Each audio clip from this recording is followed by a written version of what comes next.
Malaysia tolak tawaran PSSI untuk laga FIFA Matchday September 2025, lebih memilih tim-tim kuat Asia Tengah. Mereka mengincar level permainan lebih tinggi pasca menang besar atas Vietnam, demi lepas dari bayang-bayang Asia Tenggara.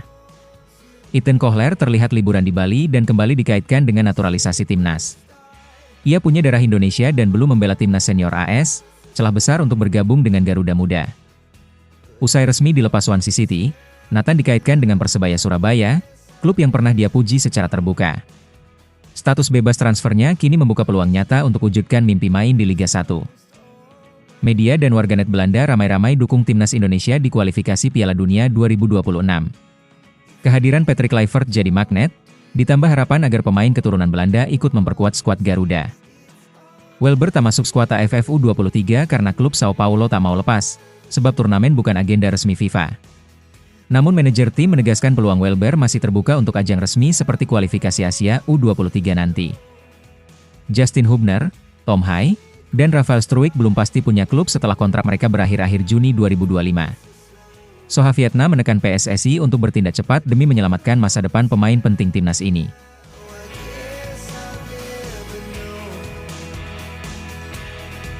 Timnas Malaysia baru-baru ini menolak tawaran PSSI untuk uji coba melawan timnas Indonesia di FIFA Matchday September 2025. Padahal, laga ini bisa jadi ajang rivalitas seru yang sangat prestisius dan penuh gengsi di kawasan Asia Tenggara. Namun, alih-alih menerima, Federasi Sepak Bola Malaysia justru fokus mencari lawan di luar Asia Tenggara. Hal ini menjadi bagian dari strategi mereka untuk meningkatkan level permainan skuad Harimau Malaya, agar tidak hanya berkutat di kancah regional saja. FAM bahkan sedang mempertimbangkan undangan untuk berpartisipasi di Piala Asia Tengah. Turnamen ini berpotensi mempertemukan Malaysia dengan tim-tim kuat seperti Iran dan Uzbekistan yang sudah lolos ke Piala Dunia. Menurut Wakil Ketua Komite Kompetisi FAM Zainal Abidin Hasan, Malaysia memang sedang membidik lawan-lawan berat seperti Jepang, Korea Selatan, atau tim-tim kuat dari Asia Barat. Keinginan ini menegaskan bahwa Harimau Malaya kini tak ingin asal tanding, melainkan hanya ingin menjajal tim dengan level tinggi. Keinginan Malaysia untuk naik kelas ini muncul tak lama setelah mereka meraih kemenangan meyakinkan 4-0 atas Vietnam di kualifikasi Piala Dunia 2027 pada 10 Juni lalu. Kemenangan ini dianggap sebagai bukti bahwa program naturalisasi yang dilakukan Malaysia mulai membuahkan hasil signifikan. Kemenangan tersebut seolah menjadi batu loncatan baru, mendorong FAM untuk mencari uji coba yang benar-benar menantang bagi tim asuhan pelatih asal Korea Selatan, Kim Pan-gon. Penolakan menghadapi tim Asia Tenggara seperti Indonesia, dan ambisi untuk menjajal kekuatan raksasa Asia, menunjukkan bahwa Malaysia kini tengah merancang transisi mentalitas sepak bola. Mereka ingin naik kelas dan melihat sejauh mana perkembangan skuad racikan Kim Pan-gon. Hal ini adalah langkah berani Malaysia untuk mengukur kemampuan sebenarnya di kancah internasional dan menunjukkan bahwa mereka tidak lagi ingin hanya berkutat di lingkup Asia Tenggara.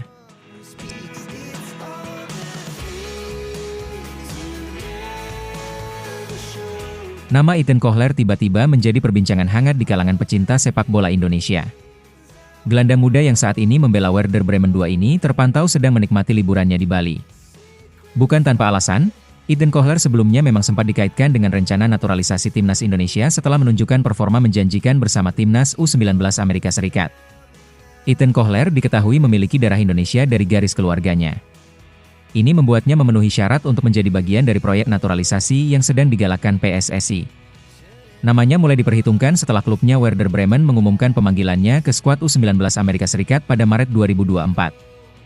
Yang menarik, Ethan belum pernah memperkuat timnas senior Amerika Serikat, sebuah celah penting yang membuka lebar pintu baginya untuk dinaturalisasi dan membela Indonesia. Jika proses naturalisasi Ethan Kohler ini benar-benar terrealisasi, timnas Indonesia akan mendapatkan aset emas yang memiliki prospek jangka panjang. Usianya yang masih sangat muda, menjadikan Ethan investasi penting bagi timnas U23 dan senior di masa depan. Ethan juga dikenal memiliki akurasi umpan tinggi dalam berbagai jenis pas, serta mencatatkan 2 gol dan 1 assist dari 26 pertandingan bersama Werder Bremen II dengan distribusi bola yang stabil. Fleksibilitas Ethan pun menjadi nilai tambah.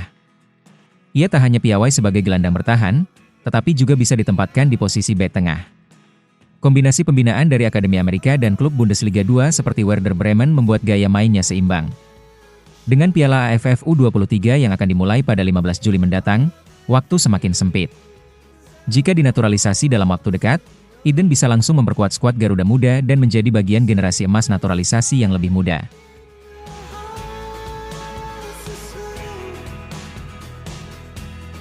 Nathan Chuaon sedang menghadapi fase penting dalam karirnya setelah resmi dilepas Swansea City.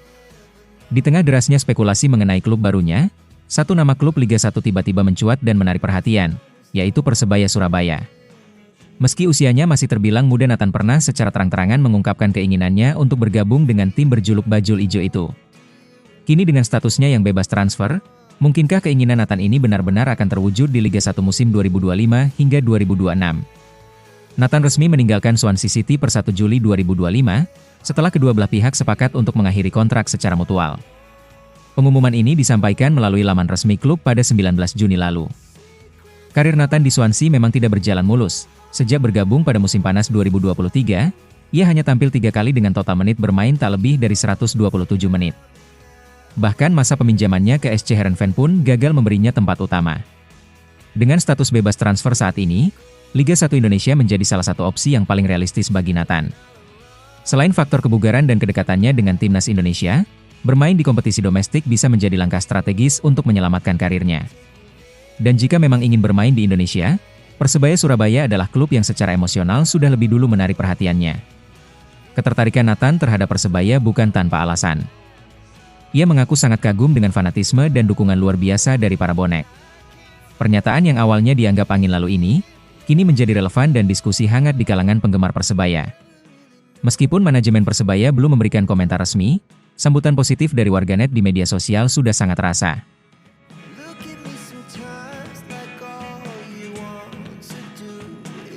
Dukungan untuk timnas Indonesia terus mengalir deras, bahkan dari negara asal pelatih Patrick Kluivert yaitu Belanda. Media Belanda Football Primer menyoroti perjalanan skuad Garuda di babak keempat kualifikasi Piala Dunia 2026 zona Asia.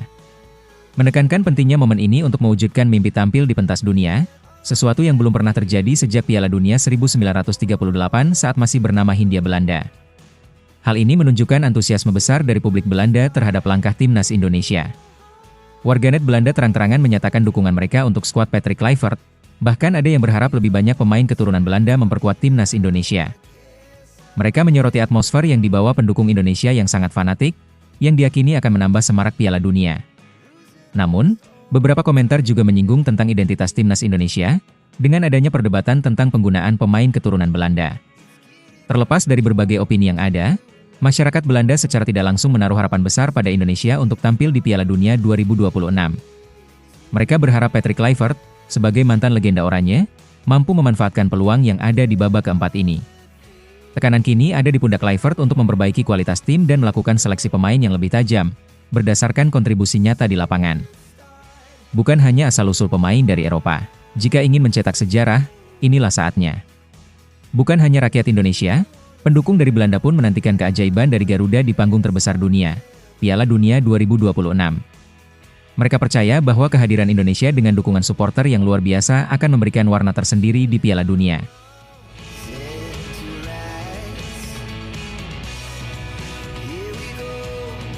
Gerald van den Burg secara resmi merilis daftar 30 pemain untuk pemusatan latihan jelang Piala AFF U23 2025. Namun, absennya nama Welber Jardim dari skuad ini langsung memicu pertanyaan publik. Welber yang selama ini dikenal sebagai salah satu pemain diaspora andalan, tiba-tiba tak masuk radar seleksi van den Burg. Sementara beberapa pemain seperti Jens Raven dan Alfa Frezi Buffon yang sebelumnya tampil di level U20 justru mendapat promosi ke level U23. Ahmed Zaki Iskandar selaku manajer timnas menjelaskan secara terbuka alasan dibalik tidak dipanggilnya Welber Jardim. Menurutnya, Piala AFF U23 tidak termasuk dalam kalender resmi FIFA, sehingga klub pemilik pemain tidak memiliki kewajiban melepasnya. Dalam hal ini, klub Sao Paulo menolak melepas Welber karena turnamen tersebut dianggap bukan agenda internasional resmi. Situasi ini menempatkan timnas Indonesia dalam posisi kompromi terhadap keputusan klub. Zaki juga mengisyaratkan bahwa peluang Welber Jardim untuk kembali ke timnas tetap terbuka di turnamen mendatang. Khususnya saat kualifikasi Piala Asia U23 2026 yang akan digelar pada FIFA Matchday, di mana klub-klub tidak bisa menahan pemainnya. Ini menjadi bagian dari strategi jangka panjang tim pelatih yang akan mengoptimalkan kekuatan penuh ketika pertandingan memiliki status resmi internasional. Dengan begitu, pemain diaspora tetap dalam radar pemantauan. Menariknya, Zaki menyebut bahwa Coach Gerald ingin lebih dulu menjelajahi potensi pemain lokal.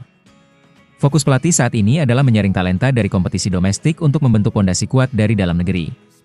Ini memberi sinyal bahwa proyek jangka panjang Garuda Muda tidak hanya bergantung pada pemain luar negeri, tetapi juga pada regenerasi lokal yang lebih berkelanjutan.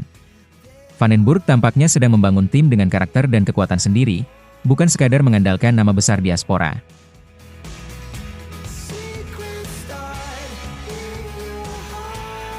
Kabar tak sedap menghampiri timnas Indonesia menjelang bursa transfer musim panas 2025. 3 pemain diaspora andalan tengah menghadapi ketidakpastian nasib karena kontrak mereka akan berakhir pada 30 Juni. Media Vietnam, Soha, langsung menyentil PSSI, menyebut federasi harus turun tangan untuk menyelamatkan karir pemain yang terancam tanpa klub ini. Reaksi tersebut mencerminkan kepedulian terhadap kestabilan performa timnas Indonesia di level internasional. Justin Hubner, salah satu pemain muda dengan performa solid, menjadi sorotan utama. Ia tampil menonjol di tim U21 Wolverhampton Wanderers dan bahkan sempat dipercaya sebagai kapten sebanyak 4 kali di Premier League 2 musim 2024-2025. Namun hingga kini, belum ada tanda-tanda kontraknya diperpanjang oleh klub asal Inggris tersebut. Situasi ini menciptakan kekhawatiran bahwa pemain potensial ini bisa kehilangan menit bermain reguler jika tidak segera mendapat klub baru. Tom Hai juga menghadapi dilema yang sama bersama Almere City. Meski perannya cukup krusial musim lalu, manajemen klub belum memberi kepastian soal perpanjangan kontraknya. Rumor terbaru menyebutkan bahwa Hai tengah dilirik oleh Persija Jakarta, yang mungkin saja jadi destinasi jika ia tak lagi berkarir di Eropa. Sementara itu, Rafael Struijk diisukan akan bergabung ke Bali United jika Brisbane Roar tidak memperpanjang kontraknya. Soha menilai bahwa keberadaan pemain diaspora di Eropa memiliki dampak signifikan bagi kualitas timnas Indonesia. Jika mereka tidak bermain secara reguler atau malah kembali ke Liga 1 sebelum waktunya, performa tim bisa menurun. Media itu bahkan menyarankan agar PSSI aktif dalam membantu mencarikan solusi, termasuk membuka jaringan dengan klub-klub luar negeri untuk mempertahankan keberlanjutan karir para pemain ini.